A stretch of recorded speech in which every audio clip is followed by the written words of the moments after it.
there! Welcome to another episode of Unveiling Buddhism. In Buddhism, Buddhists do not pray to the Buddha, gods, or any external entities. So how do they attain the so-called blessings and good fortunes in life? And you might have heard Buddhists often emphasize the accumulation of merit. What is this all about? We'll address these questions simply and comprehensively. Join us to learn more. What exactly does merit mean in Buddhism? Is it similar to the Boy Scouts merit program, but for spiritual growth? Just a thought. Well, not exactly, even though they both use the term merit. Merit is simply an English word that conveniently translates from Sanskrit or Pali. Its original meaning, punya in Sanskrit or puna in Pali, carries a much deeper significance than the Boy Scouts merit system. In essence, merit represents the latent potential for worldly happiness and enlightenment. It is generated through virtuous actions, speech, and thoughts that benefit both ourselves and others. By engaging in virtuous deeds, speech, and thoughts, we embark on a path of self-improvement and transformation. This journey gradually reduces unwholesome tendencies rooted in craving, aversion, and ignorance, bringing us closer to enlightenment. Additionally, our acts of kindness set off waves of positivity in our communities. When we extend help to others, they are more inclined to reciprocate, initiating a cycle of goodwill that enriches the lives of all involved. However, it's important to consider our motivations thoughtfully.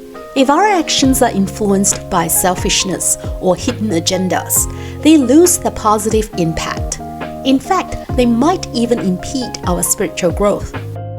Consider individuals who proudly showcase their charitable deeds on social media, often accompanied by numerous selfies holding oversized donation checks, or those who exploit charity for tax benefits.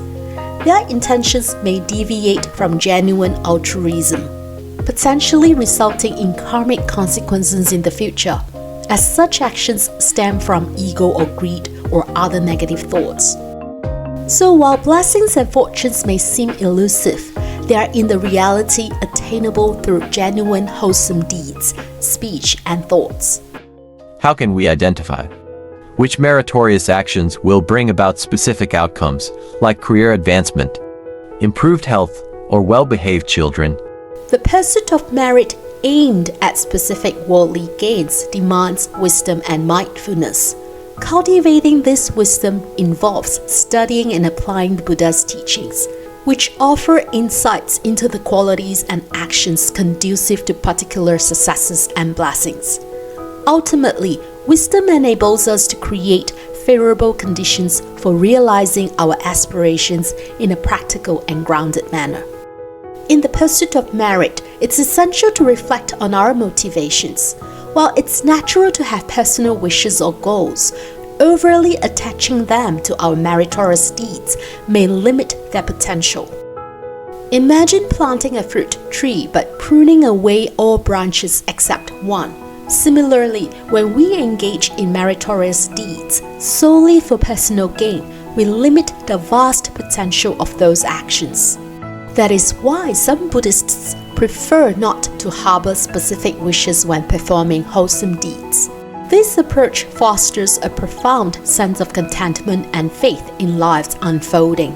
By relinquishing attachment to outcomes, stress and anxiety diminish, paving the way for a more serene existence.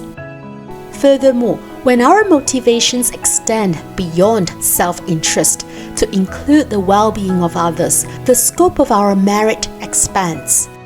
For example, someone might resolve to quit smoking not just for their own health, but for the sake of their loved ones. And by redirecting the money saved from cigarettes to benefit orphaned children, their motivation deepens, embracing altruism and compassion.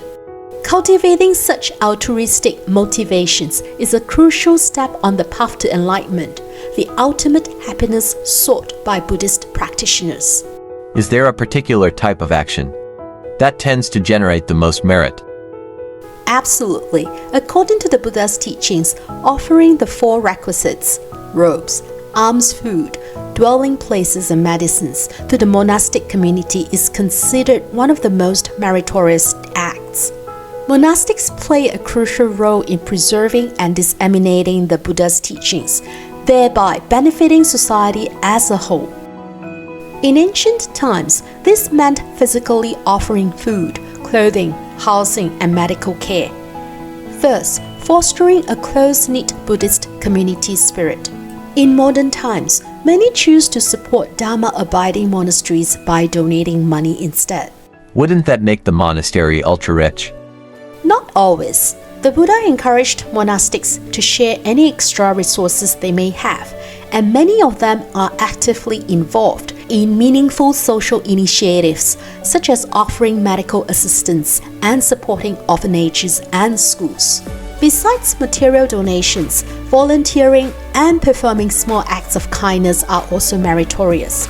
Even the simple act of picking up a piece of litter is meritorious. Similarly, there's merit in speaking pleasantly to our loved ones and everyone else. Such actions are also forms of mind training and contribute to our future enlightenment. In essence, any positive actions, words, or thoughts are considered meritorious. For instance, being hardworking, practicing patience, and similar behaviors are all meritorious, irrespective of whether they are explicitly Buddhist activities or not. Can I share my merit with others? Yes, Buddhists believe in dedicating merit to others, but the benefits for the recipient are limited as they are not directly involved in the meritorious deeds. Therefore, it's more beneficial to encourage others to engage in virtuous actions themselves. When dedicating merit, simply wish for the benefit of others. This sincere dedication itself becomes a meritorious thought.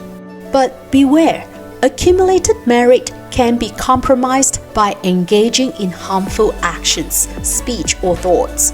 Anger in particular, it's like watering our meritorious fruit tree with poison, hindering the fruition of our potential happiness. Therefore, let us strive to cultivate wholesome actions, speech, and thoughts, for in doing so, we nourish the seeds of happiness within ourselves and others. There you have it. Understanding the concept of merit in Buddhism isn't so daunting, is it? Remember, our motivations shape our actions in body, speech, and mind. We hope you found this episode enlightening and enjoyable. Don't forget to give us a thumbs up, hit that subscribe button, and turn on the notification bell. And please, share these insights with others who might find them beneficial. Here's to perfecting our merit together.